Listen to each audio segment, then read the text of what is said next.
welcome back to Beyond the Bench, the podcast for Mountain States Legal Foundation, where we explore the cases, people, and principles shaping the fight for liberty in America. And today we're joined by Joseph Greenlee, the Director of Litigation Counsel at the National Rifle Association Institute for Legislative Action, also known as the NRA. Joseph, it's great to have you. Thank you for joining us. Yeah, thank you so much for having me. It's an honor to be here. So I guess the first question that I always hit everybody with, and it's always very abstract, which you could be abstract about it or you can go into depth. Who are you? That's a good, I appreciate that opening question. As you mentioned, I am the litigation director at the NRA, and I've been working in the Second Amendment space for about 20 years since my third year of law school. I was fortunate enough to go to school where Dave Kopel, arguably the most influential Second Amendment scholar in American history, was a professor. And so I started working with him and have been working in this space and with him ever since. And then also I've published many with Dave, but about 20 scholarly articles on the right to keep and bear arms, which usually focus on history and how the right was understood at the time of the founding. That's awesome. And then you're saying that this kind of even sparked in college, but to even rewind a little bit more, did you always know you wanted to go into law or change law on such a national scale? Well, I always knew that I wanted to have some impact. When I didn't think it was realistic when I went to law school, and this shows how naive I was, but I kind of assumed everyone was going to be climbing all over, one another, trying to get into constitutional law to defend the Constitution, which is unfortunately not the case. But I guess it's more, not so much that I wanted to change law on a national scale as it is that I always knew I wanted to have some role in defending the Constitution. Understandable, yeah. And I was the same way. I was very young and I was like, you know what? I'm going to go into PT. I'm going to work for the biggest NFL teams. And I was just kind of like, people are crawling all over. Let's go for something easier. And so I chose comms. And so it's a little bit different, but law school is definitely, it's a great way to go. And you've definitely been deeply involved in constitutional law as well as Second Amendment for years. So what first drew you to specifically constitutional law? So I've always been, maybe this is a consequence of good parenting, but always been extremely grateful to have been born in America. We really sort of hit the lottery by just being born here or living here. And so I've always felt a deep sense of duty to certainly, our founders who set up this brilliant system of government, and then, the previous generations that secured, to the extent they were able to, made incalculable sacrifices to secure the liberty so that it was still here for us. And then a sense of duty really to future generations too, because we owe it to them to preserve as much as we can, hopefully provide them with, more liberty than we inherited ourselves. And I think it's just wanting to play my role in the grand scheme of things and, be able to do my part, whatever that is. We've kind of touched on how you're more on the scholarly side as well as like working on the academics portion, which is actually pretty rare, I guess, at least from what I've encountered. So I guess from that perspective, how would you describe the state of Second Amendment at this moment? So the Second Amendment, I guess it's all relative. It's we're in a good place overall, but it's not nearly as respected by some judges and legislatures as it should be, but much better than it was just a few decades ago. So in the kind of early America, nobody questioned the importance of the right to keep and bear arms. It was really universally praised and appreciated. There were very few restrictions on the right in first few generations of Americans, and going back to the colonial era as well. Usually the regulations were, you have to own a gun, you have to train with it, you have to carry it to church, that kind of stuff. But in the mid 20th century, that really changed, and we saw this collective rights interpretation of the right, which is basically that it's not an individual right, it's some right that belongs to the states that ensures that they're able to raise militias, which the public never bought, by the way. It was really just pushed by the elites, the media, academics, and some celebrities, that kind of stuff. But poll after poll after poll showed that the public never bought it. They thought it was an individual right. But it really became pretty significant theory that most of the judges, most of the courts had adopted. And going back to the 70s, many places you couldn't carry a gun. Shall issue carry just started in the 80s in Florida. So shall issue is where if you're an ordinary citizen and you go to apply for a carry license, the government, shall issue it to you. You don't need some special privilege or have to be kind of a special person. And that really came up in the 80s and then picked up momentum. And now that's the minimum, that's the most restrictive that states can impose, the most restrictive carry licensing scheme that states can impose. We have, constitutional carry where you don't even need a permit to carry in 29 states. We have a Supreme Court decision, District of Columbia versus Heller, saying that it is an individual right and, that you have a right to possess common arms. So we're in a pretty good, relative to the founding, not where we should be, but relative to, late 70s or something, we're in really good shape. And when you say not where we should be, can you elaborate a little bit on that and what needs to change or what do you think can change right now and obviously like maybe even in the long run? Yeah, just there's too many restrictions. I mean, the most obvious ones are, you know, bans on AR-15s, so-called assault weapons. These are the most common rifles in the country, and I think about a dozen states now prohibit them. And some of the licensing schemes, are burdensome. You have to pay maybe over $1,000 just to have a permit for 12 or 24 months to carry a firearm, and cooling off periods where if you go to purchase your firearm, they say, well, take a week, see if, reflect, see if you really, really want to exercise your right. So too many impediments to exercising what is, a God-given right, simply secured by the Constitution, that, the founders would have never put up with. So I guess limiting those restrictions is where we need to get to. I agree. I think, especially when we go back, I mean, we say it all the time here at MSLF, a right delayed is a right denied, and I think especially when you're seeing things like Ortega versus Grisham or Garcia versus Polis, stuff in that realm where it's just full on assault rifle bans or cooling off periods, it makes it difficult. A lot of people need this, and I think I really do want to go a little bit more on the scholarly side. So. How do we advocate for this on an academic level, on a scholarly level? Like, where are we lacking, and what can be changed and what can be different? Yeah, so really scholarship got us to District of Columbia versus Heller. I mentioned, District of Columbia versus Heller was the Supreme Court's 2008 case where the court held this is, in fact, an individual right, and it includes possessing a handgun in the home.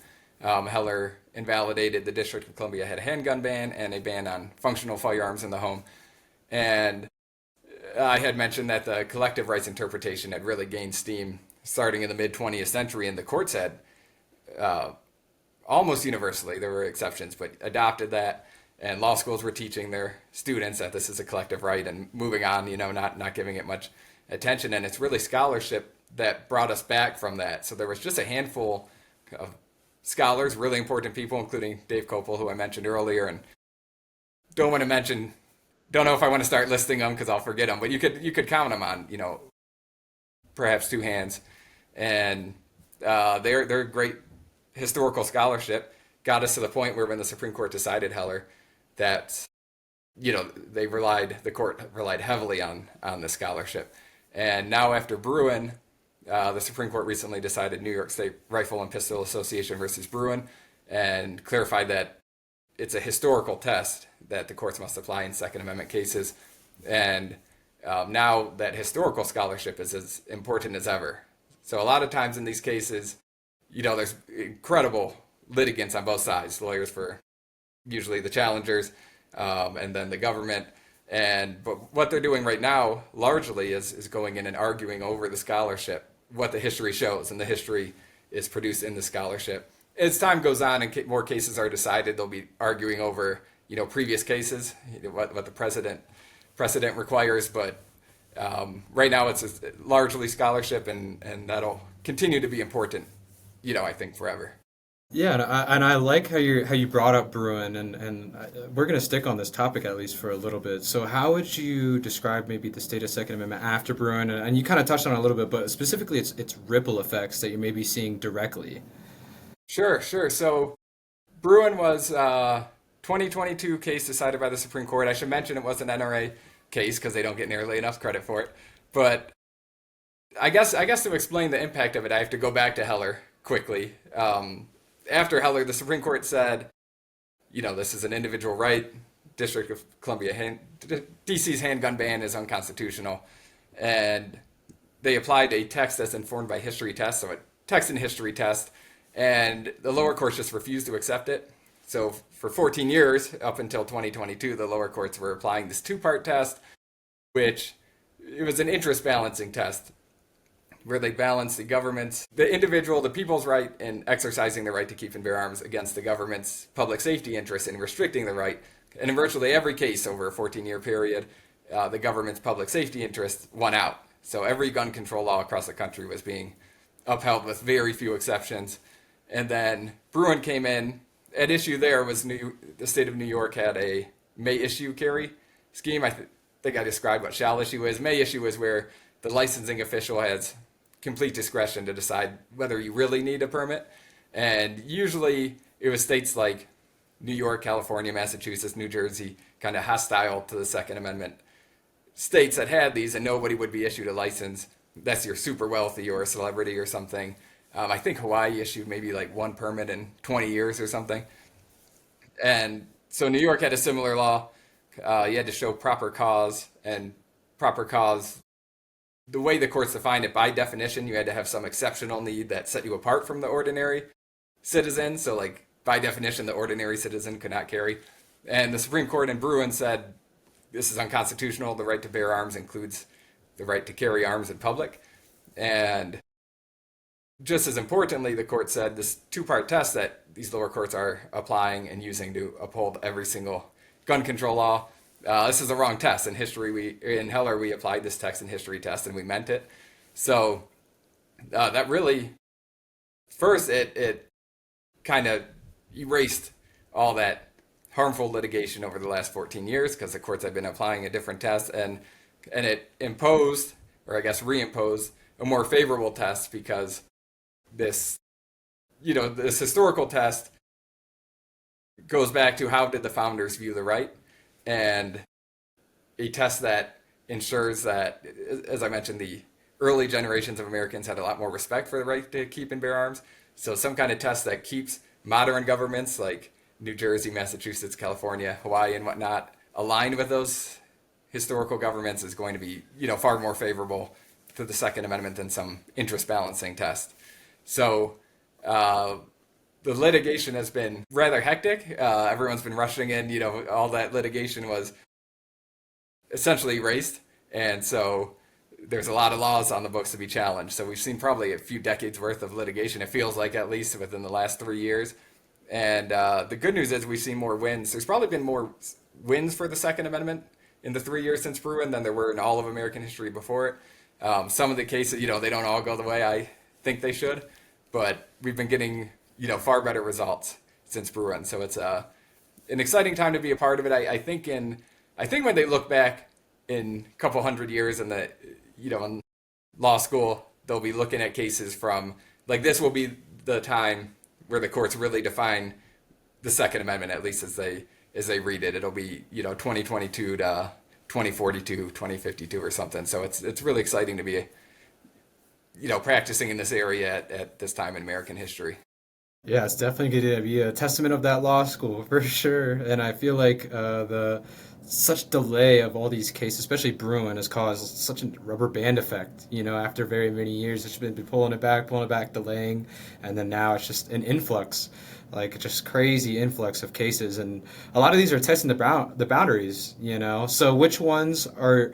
I guess my next question for you is which ones are you watching most closely? So I think the ones I focus a lot on, everything that I can, but trying to predict which ones the Supreme Court will be most interested and most likely to take. I think there's three categories of cases. One is hardware bans, bans on so-called assault weapons and large capacity magazines. These are, just burden just so many millions of people across the country. Like I said, these so-called assault weapon bans ban the most common rifle in America, and the Supreme Court has said that common arms cannot be banned. And there's, I think, about 30 million of those lawfully possessed in the country, and these magazines that are typically banned, there's over 500 million of. So I don't see how the court can sit by and ignore, these most common arms in the country being banned when it has expressly said that common arms cannot be banned. And Justice Kavanaugh, in statement respecting the denial of certiorari earlier this year, held that or stated that he expects the court to take one of these AR-15 bans within the next term or two, and I believe him when he says that. I think they will. The next category of cases is 18 to 20-year-olds. There's a lot of states that restrict the rights of adults under 21, and that's another one. It affects just millions of people across the country, and the circuits are pretty well split over it. The 3rd, 5th, and 8th have recognized the rights of 18 to 20-year-olds, that they do have, they're adults, they have full Second Amendment rights, whereas the 10th, 11th, and I'm drawing a blank on the other one, have held that 4th, 10th, and 11th circuits have held that, they're more akin to minors than they are to adults with Second Amendment rights. So I think the court will hopefully address that one soon. And then finally, prohibited persons, especially nonviolent felons, I think they'll have to address, because that's by far the most challenged Second Amendment restriction is the federal felon ban in 18 U.S.C. 922 G1. And history shows what the courts are divided over this, and some courts just say all felons can be disarmed, whereas the ones that really focus on the history are saying that actually it's only dangerous people that can be disarmed, so nonviolent felons aren't included in that class. And that's a growing split there too. So those are the 3 issues I expect to see resolved within a few years here. And out of those 3, whether it's hardware, age, felon kind of bans or restrictions, is there any arguments that you find fascinating? Maybe on the opposing side, that you're like, I kind of see it, but I'm still gonna argue it. Yeah. Well, there's interesting arguments that I don't think are very credible, but like the en banc 11th Circuit said, well, 18 to 20-year-olds were considered minors for most purposes at the time of the founding. And they said, well, when minors entered into contracts on credit, those contracts were typically voidable. So it must have been really difficult for 18 to 20-year-olds to have purchased firearms at the time of the founding. So surely now a government can prohibit them from purchasing firearms. But that ignores the fact that every 18 to 20-year-old in colonial and founding era America were required by law to acquire a firearm and keep and bear it for at least militia purposes, and oftentimes for the posse comitatus and for the hue and cry and many other reasons, maybe just carrying to church, that kind of stuff. So it ignores a lot of history to come up with that ruling, but it's certainly a creative argument. And then 18 to 20-year-olds, some college, private universities would prevent them from keeping arms on campus. But our response there is that those colleges were acting as loco parentis, in the place of parents for these students, and they weren't subject to constitutional limitations. But there's a lot of creative arguments that we have to combat. Yeah, I feel like, you get however many, God knows how many pages for amicus briefs, and God knows however many arguments you have to tailor for each one of those cases as well. And I think it's really interesting when you look at it from that perspective. And I think a lot of what you've done is you do file a lot of briefs, you do write a lot of articles. So it kind of shifting gears a little bit, doing it for such a variety of organizations, what makes a productive partnership between litigators across different think tanks, or especially us, like Mountain State's legal nonprofits? Yeah, that's a very good question. So, and I'm happy to say that the Second Amendment groups are working together better and more often than ever before, which is really neat to be a part of.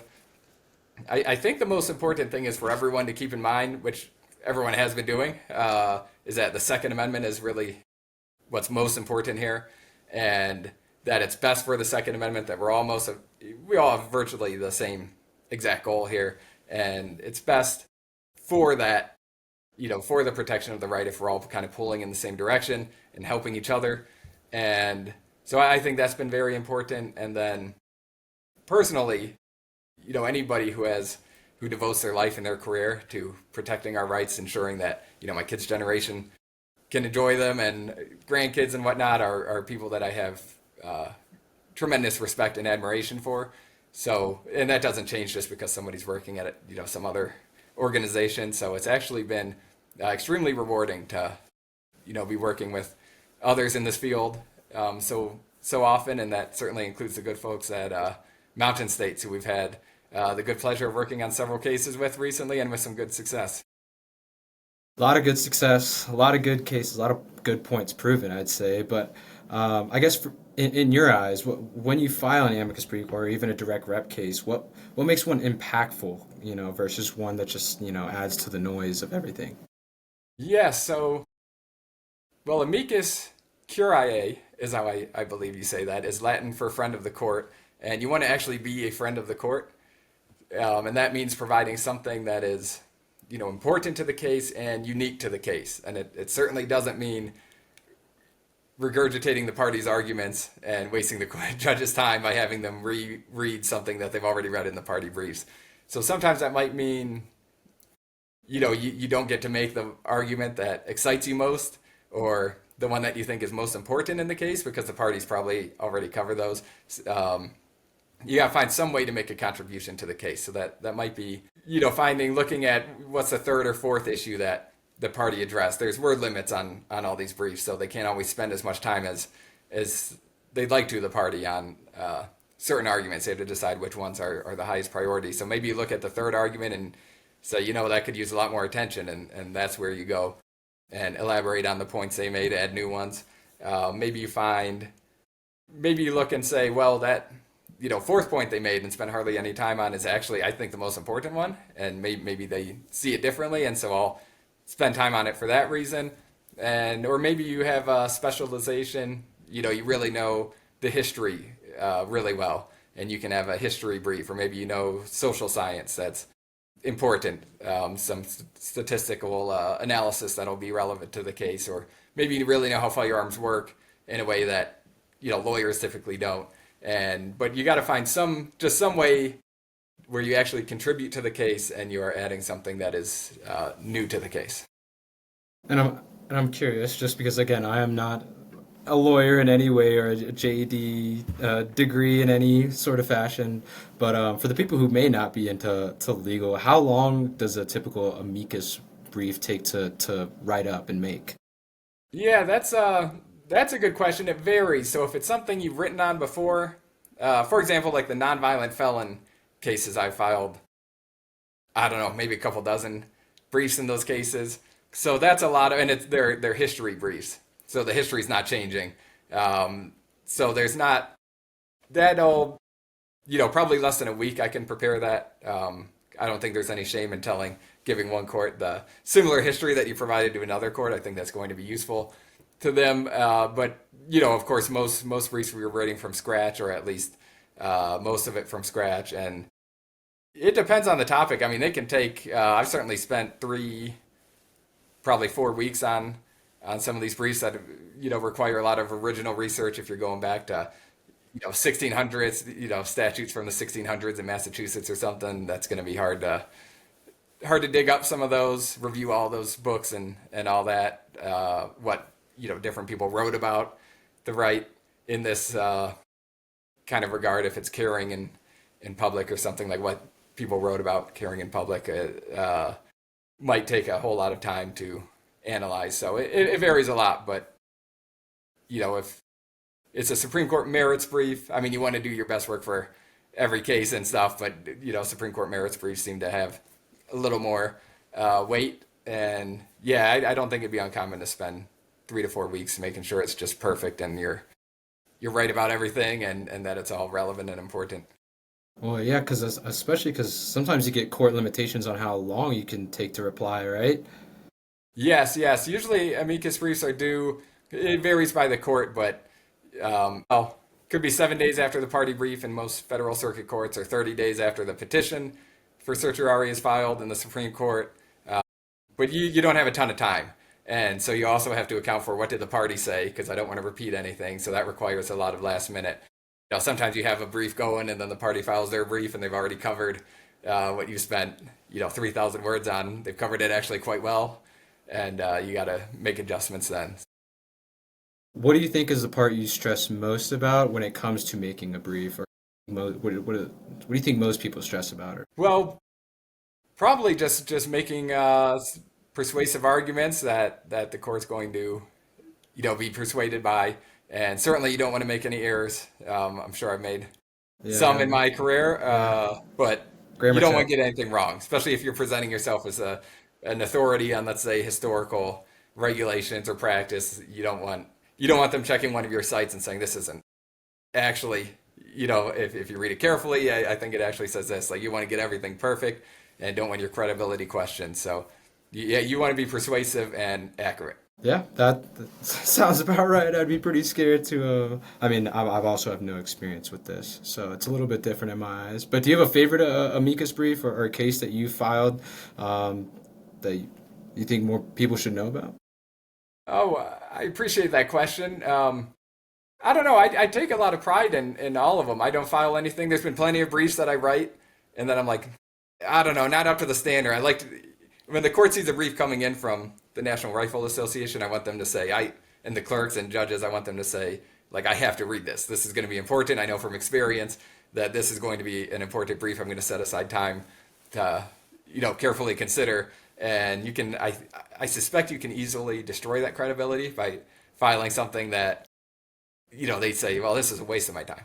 I'm not sure how many chances you get there. So I take pride in all of them. One that was really fun to write was on, there was a restriction in the Fifth Circuit. It was a U.S. versus Daniels case involving, it was an occasional marijuana user who was prohibited under federal law 18 U.S.C. 922 G3, which is currently before the Supreme Court on the merits, by the way. And that brief was fun to write, just going through the history. It was a lot of original research, and I found out all these things about, they used to, in early America, going into actually throughout the 19th century, for example, instead of Christmas caroling, especially in rural communities, especially German communities, they had these, they were kind of shooting rounds, and they would go in the middle of the night, they'd get a few neighbors, and then surround, another neighbor's house and just start shooting guns in the air until the neighbors came out and then offered them, they wanted liquor and candy and pies and stuff. And then that neighbor would join them and they'd go to the next house. And so it's kind of like Christmas caroling, but just like, shooting guns in the air, which I can't imagine how that would go over these days, but it's fun reading about things like that. That's crazy. I can't even believe that was a. Yeah, that would not go. That would not fly today. Yeah, yeah. Maybe like in rural parts, maybe like if nobody's really cares. But how do you think courts' approach to like individual liberty has evolved? I guess more frequently within the past decade alone, and where do you think it is going? So the only area I really focus on well enough to give an informed answer on that is really Second Amendment, which because I watch it just so closely. But it's been going really well over the last 10 years. If you consider that 10 years ago we were in the middle of that two-part test that courts were applying and upholding every regulation. Now we have a test that's much more favorable. Courts are issuing far more favorable rulings than they had. So, and President Trump's nominees have been doing really seem to have a lot more respect for the right to keep and bear arms than some previous judges, which isn't, I think some of these judges, when they went to school, they were taught the collective rights interpretation of the right and, probably spent, 20, 30 minutes on it in all of law school. And, they've been on the bench for 10, 20 years. And then all of a sudden the Supreme Court decides Heller and says, no, this is an individual right. Here's all the history. So I think that might have something to do with it. But whatever the reason, courts are treating the Second Amendment with a lot more respect now, and that's been really encouraging. Especially because I mean, when you talk about NRA on a national level, it's a huge name, right? That's almost a household name. Everybody knows who the NRA is. And especially with you coming to the NRA, what are some big goals, I guess, looking forward that I guess you have to topple for going, I guess, forth with the Second Amendment that you're like, we have to cross this off the list or we have to make sure this does not get infringed.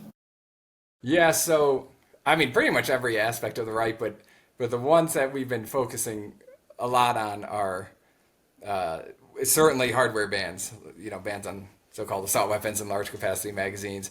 We have those cases going all across the country. Um, really want Americans to be able to choose to possess, keep and bear the arms that they desire, and we've been very active in these waiting period cases, along with mountain states where you have to take a week or 3 to 10 days, whatever, to reflect on whether you want to exercise the right, which endangers people. Some people need a firearm right away, and whether they really need it right away or not, I mean, shouldn't matter. If you want to exercise your right, you should be able to exercise your right. You shouldn't need to reflect on it, and I guess most importantly, it's not supported by history. So we've been going after those. 18 to 20-year-olds is another one we're spending a lot of time on. These are lawful adults, and a lot of times they have families. They need to protect themselves. I mean, whatever the case, but a lot of times they have families. They can serve in the military, defend our country with arms, and then come back and they're defenseless victims. That doesn't seem to make any sense. And again, doesn't matter the reason. They're lawful adults. They should be able to exercise their rights. And I don't know. We've been really attacking the National Firearms Act lately. There's registration and taxation requirements for short-barreled rifles, short-barreled shotguns, suppressors, and what the NFA defines as any other weapons. But going after those, but really, I don't know, kind of not really discriminating against too many laws. We want to get as much freedom for our uh, right to keep and bear arms as possible. I agree. I agree. Is there a Supreme Court case or a brief that you wish you could argue yourself in full force? Well, I don't see myself arguing a Supreme Court case.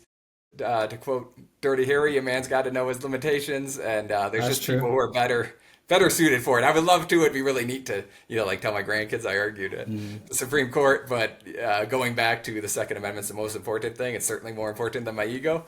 Um, so I don't see myself arguing, as fun as that would be. But I would love to write the briefs, the party briefs, really of the nonviolent felon issue.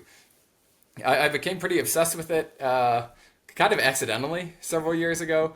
So in Heller, the court lists these presumptively lawful regulations. It says we'll provide the historical justifications for these laws at another time. And so I was trying to find a way to make my scholarship relevant, and I was like, well, I'll go through this list and provide the historical, see what the history says, how wide of a scope, because courts were using it to just sweep everything in. It's like, oh, all not only so one of them is the prohibition for felons, and then anything even remotely analogous. Courts would say, oh, all felons can be disarmed, and anybody even remotely close can be disarmed too. So I was like, well, I'll go through the history and see what it actually says. And it was actually a pro-gun article from an incredibly influential scholar who just has a ton of amazing history in there, and just kind of happens to say near the conclusion that, oh, unvirtuous people could be disarmed like felons. And both sides ran with that. Scholars on the pro-gun and kind of anti-gun sides ran with that. And then about 10 years ago, that was the prevailing theory in courts, was that, oh, unvirtuous people can be disarmed. And I was like, well, I'll go look into this. And it turns out that that's nonsense. I mean, there's just nothing in history that supports that. So I looked into it and found that only dangerous people could be disarmed. People with a proven propensity for violence, or people who took up arms against the government, that kind of stuff.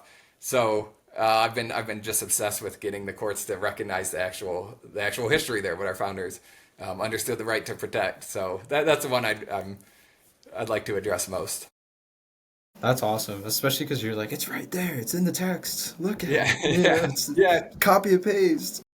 Yeah, and we've seen some good movement from the courts, which is encouraging. There's a good number of courts now that are agreeing with that argument. And Justice Barrett, when she was a Seventh Circuit judge, came to that same conclusion. Not saying that my research brought her there or anything, but she looked at the history, did an analysis, and came up with the same conclusion. So it's accurate, and hopefully by the time the Supreme Court addresses it, they'll agree.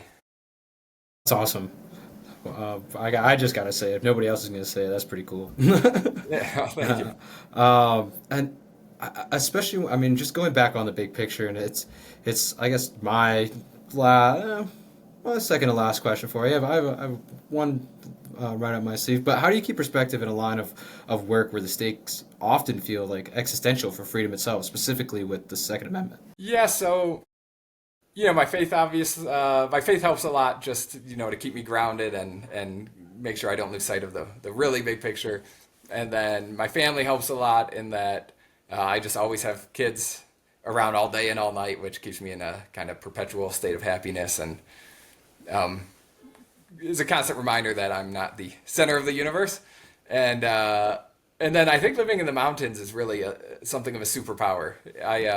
No matter how overwhelmed I get, like I try to get into the woods like an hour a day. It doesn't always work out that way, unfortunately, but no matter how kind of overwhelmed or anxious I am about something, I go spend some time in the woods, and I come back. After an hour, it feels like I've been on a 2-week vacation, and I think that's an advantage I have over a lot of lawyers work under stress, constant stress, and I think that's a huge advantage. It's hard to stress when you're looking at the forest, Yeah. That's so funny. What is one question you would want to leave our audience with to think about going forward? I would love to encourage other people, if they have an interest in this field and they feel like they want to make a difference here. I would encourage them. I guess this isn't so much a question. I'll turn it into a question. I would encourage them to think about how they can play the role that they want to play in this. Have the impact that they want to have here. And I think there's a lot of avenues. It's litigation, scholarship, maybe teaching, or maybe it's grassroots, knocking on doors, maybe becoming a safety instructor, teaching people how to, helping people train with firearms and introducing people to it. But whatever it is, I just encourage people to think about to make it into a question, to ask themselves, how can you play the role that you want to play in this and in advancing our Second Amendment rights? Is there anything that you think we looked over that you maybe want to touch on or elaborate more? No, I appreciate the question. I thought they were excellent questions. So no, I don't have much else, but thank you for asking. Yeah, no, I definitely agree with the point that I think firearms can be taboo, especially if you're not, born and raised around them. I think it's definitely important that people are taught that there's scholarship into it, there's history into it. There's a safe way, like anything, to do most things, and as long as you're taught those kind of measurements and precautions, it's not so taboo, and it's necessary, I guess, on a national scale for sure. Yeah, and very fun, by the way. I think, in my experience, the best way to kind of convince people to view it with an open mind is take them to the range and say, safely, teach them how to use it safely, help them. But we have the benefit on the kind of pro Second Amendment side that it's actually just really fun to engage in, shooting and hunting and the other things you're able to do with your firearms outside of the benefit, of course, of being able to defend yourself and your family. I agree. It's hard to have a bad day at the range, to be honest. Yeah, I've never left the range in a bad mood, in anything other than a good mood, even if I don't do as well as I hope. Exactly. Awesome. Well, Joseph, thank you for joining us and for your insight, especially into the ongoing fight to preserve constitutional freedoms. And if you enjoyed this conversation, make sure to subscribe to Beyond the Bench, wherever you're listening to, whether you get your podcasts here, Apple Podcasts, Spotify, whatever you like. And you can also visit mslegal.org to learn more about how you can stand with us in defending the Constitution. Joseph, thank you so much for joining us again. I really appreciate your time and some amazing answers and insight to the right to bear arms as well as constitutional liberty. Yeah, thank you so much for having me. So, I'm Noah Desico, and this has been Beyond the Bench. Thanks for listening.